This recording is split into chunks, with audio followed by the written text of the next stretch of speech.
Doc, how excited are we? It's finally here. How long have you been waiting? It's been there forever, feels like. I've lost count, but yeah, it's great. Obviously, we've got training tonight at Adelaide Oval, which is an open session, so we're looking forward to that. And then yeah, it'll be here upon us very very shortly, which is great. What's the emotions amongst the group? I guess it's sort of been a bit of a lull for the past couple of weeks, just sort of waiting for this to finally get going. Yeah, I mean, obviously, anytime you're playing in a final series is exciting. It's what it's all about. So, yes, there has been a bit of a wait, but I think, overarching, it's just been that genuine level of excitement that we're about to get going. What's been your message this week to the team? Is it sort of making sure you get off? Dropped out there, mate. But the messaging starts sort of shake off any rust or. Okay, yeah. Yeah, the messaging's been pretty simple all the way through. Really, we knew a while back that it was looking like an extended break, so we just focused on our training and just wanted to train at a really good standard, particularly last week, and then this week's similar. Obviously, the sessions this week have been a bit shorter and a bit sharper, but we just want to make sure we stay really focused on executing each session. And when we've done that, that's enabled us to perform pretty strongly throughout the season. So the old process one is probably where we're at, but it really is just valuing each training session. Does it feel a bit familiar being in this sort of scenario, being in another final, close to another grand final? Yeah, obviously we've got some history, having played finals fairly consistently. So there's a level of familiarity for many of our players, but yeah, obviously we've got some new ones coming in as well. So for those players, it's a new experience, and but everyone will really enjoy getting out on Adelaide Oval tonight. I think that'll heighten the expectation amongst the group, and then we'll obviously get ready to play Saturday. Beautiful, thank you. All right, Theo. Thanks, Danny. Hi, Doc. I was just wondering, could you talk to us about some of the sacrifices the girls are making to sort of stay fit, stay away from COVID, and make sure they're there on the weekend? Yeah, it's been we were talking about this the other day. It's been such a fun, enjoyable season. We've had a lot of fun along the way, but probably the one piece of the puzzle which has been a bit frustrating and has put a bit of a dampener on things has just been that the COVID situation, and the fact that in order to minimise risk, we've had to basically put our lives beyond football on hold to a fair extent, and everyone, all of the players are at the front of that clearly. So for those that have got work situations which expose them to risk, that's been challenging, particularly over the last 3 or 4 weeks. When certainly in the school settings, there's been high caseloads. So yeah, we've had players that have taken some leave and tried to minimise that exposure, but touch wood, we've been relatively unscathed. But there's no doubt that in the community at the moment, there's just a really high prevalence. So yeah, we're just trying to do what we can. When you think about that sort of sacrifice, I mean, not to compare the guys to the girls, but the male players obviously don't make that sacrifice. I mean, when you see the lengths that the female players are willing to go to, what does it say about where they're at, their mindset and their approach to this? It's quite remarkable that they would give up their day job to put their footy careers first. Yeah, I guess it's a short window, and ultimately we've all got to make choices. The choices they make are admirable, and I think when you're involved from a coaching perspective, or all of our administrative staff, you do hold a sense of responsibility to try and do your best to do everything that you can to ensure that they've got the best opportunity to have success, because you're well aware of, as you highlight, the sacrifices that many of them are making, and the fact that it remains a semi-professional environment. It's certainly not their full-time job. So those sacrifices are noted and appreciated by everyone that's involved in the program. Lastly from me, mate, is there a danger of perhaps the emotion becoming a bit too much, given that you've had to wait for 3 weeks, or do you just anticipate the girls being able to handle things like a build up to a regular match? Yeah, I think so, mate. I think we trained really well last week, and we sort of reflected on the start of the season where we had, our trial game got cancelled, and so we had a pretty long lead in to the first round as well. So we kind of used that experience as part of our preparation for this one. So yeah, I think we'll soon find out, I guess. But no, I feel as though we'll be ready, and I'm sure Fremantle will too. It's going to be, it looms as a cracking game. Both prelim finals, I think, will be a really high standard of AFLW, and the good news of the league and Telstra getting on board to make it free access is a nice little bonus. So you wake up on Saturday and you're looking for something to do with the kids, you chuck them in the car and head to the Oval. I reckon it'll be a good way to spend the day. Thanks, Dot. Good on you, mate. Thank you. Channel 9. Yeah, g'day, Doc. How you going? Yeah, well. It's good. You mentioned that the free access. We, of course, have seen record crowds in Adelaide Oval for a Crows final before. How large a number would you like to see, and do you think we might be able to see on Saturday? Yeah, I'd like 54,000, but I don't think we'll get that many. The prelim, obviously, is a massive game for us, and we understand the huge ramifications of it, but probably in the broader public, sometimes it takes a grand final to generate that, extra level of interest and excitement. But honestly, if we can get any number there, is going to be massive for us. If we can get some noise in the crowd, and I think there is that piece where, for me personally anyway, going out and doing stuff over the last 2 years has been challenging, even if it's, just having to log on to something to get a pass to get another pass. And so the fact that on Saturday you can just walk in the gate, I reckon is a nice thing. So it's kind of a throwback to a simpler time, hey. So get on down. If we can get any number, 5,000 would be great. People are out of the habit of going to the footy, which is a shame. So this might be the stimulus to get them back in that habit and to really have a great day out. I'm really confident that the standard of the contest will be high. We're under no illusions as to whether, in terms of Fremantle's capacity to take it right up to us and potentially beat us. So it's going to be a great game and hopefully a great day. We just encourage everyone to get along and enjoy the footy. Absolutely.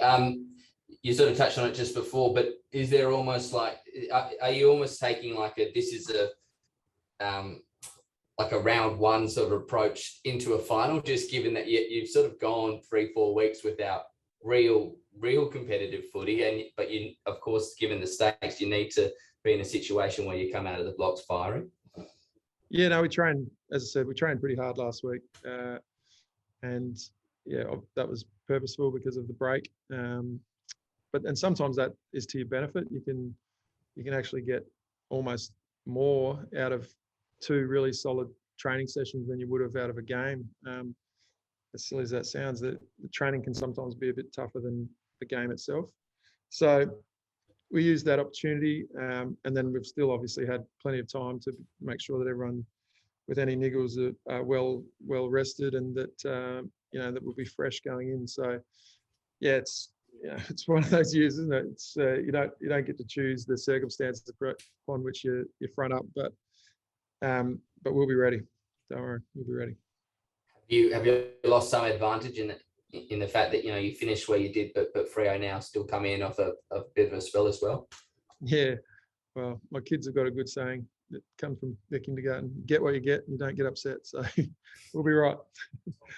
Beautiful. Yeah, you touched on a little bit there as well, but I guess Erin and Chelsea have had their fair share of injuries this season. Do you think the silver lining here is that you've got 2 of your key pillars that should be, in theory, close to 100%?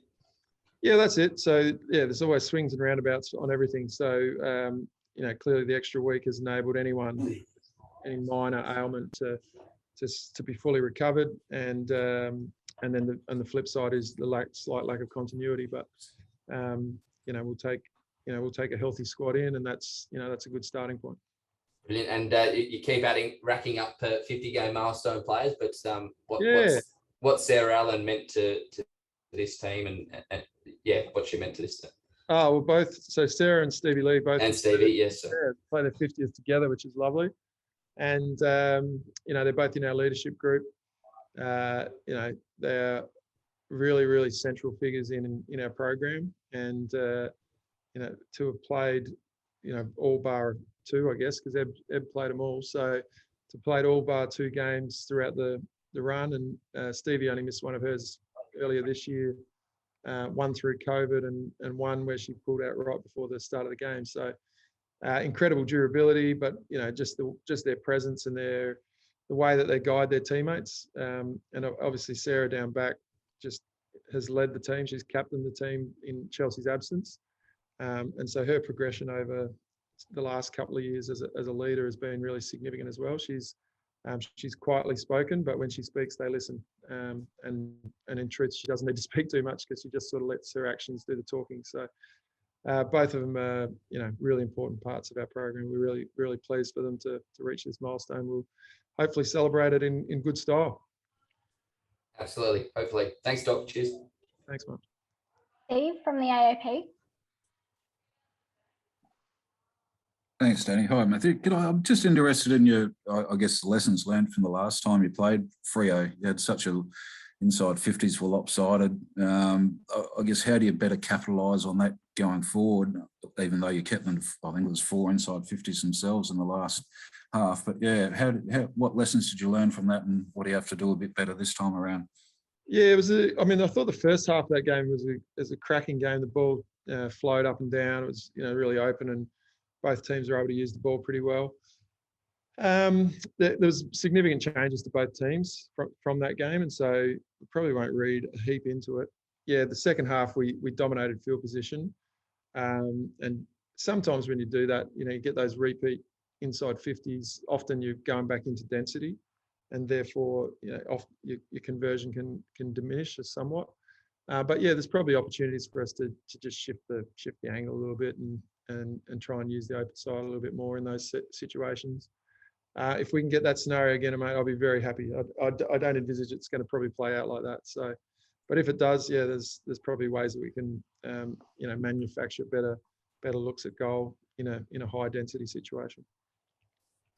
And just Freo's qualifying final performance, what were your takeouts out of that? Obviously, a very solid win by them, but yeah, well, I think the reality is they were, when we played them last time, it was 1v2, and their front end of the season, they were the best team in the comp in terms of their performance.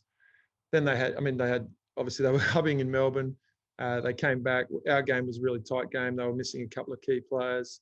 And then their other loss, their only really significant loss, obviously, was the Melbourne game, where they ultimately, the vast majority of their team was sidelined. So I think their team has pretty good argument to have been in the top 4, to be potentially been in the top 2 throughout the season. So to me, it just shapes up as being a cracking game, and the learnings from last time are perhaps not that relevant because it's a slightly different scenario this time around.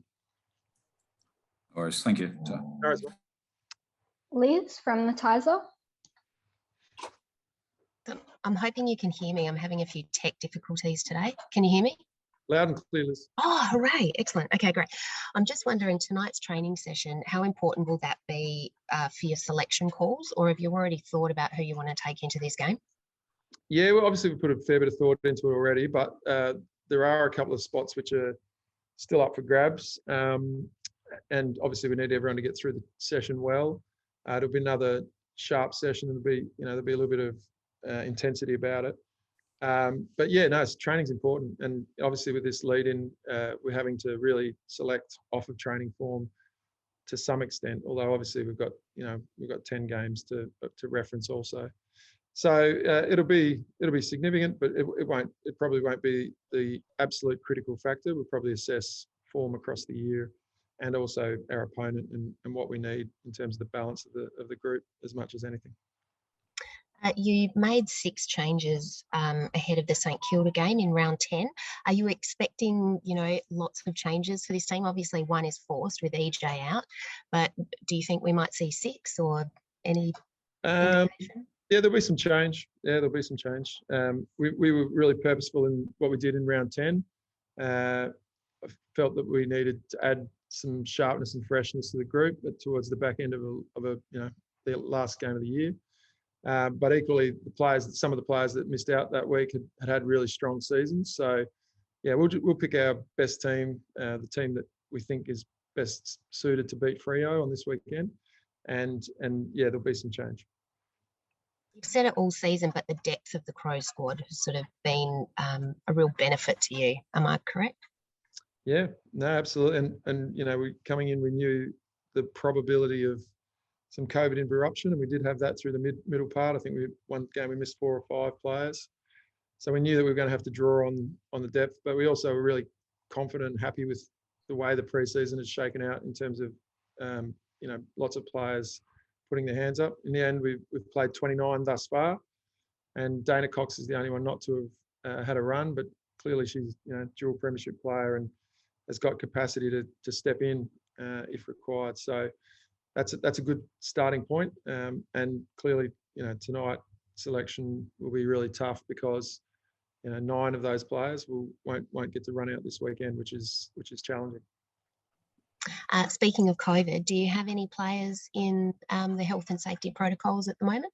Not at the moment. So yeah, keep everything crossed. I will. Thanks, Doc. No worries. Does anyone else have any other questions? No? Awesome. Thanks, guys. Just one last one. If obviously in all your coverage, we appreciate all of your interest. It's been amazing all year. But yeah, we're obviously very keen to get as many along as we can. And the fact that it's open access and free for all would be anything you can do to promote that fact would be much appreciated from the club and clearly from the players and myself as well. So we appreciate all your support across the season, guys.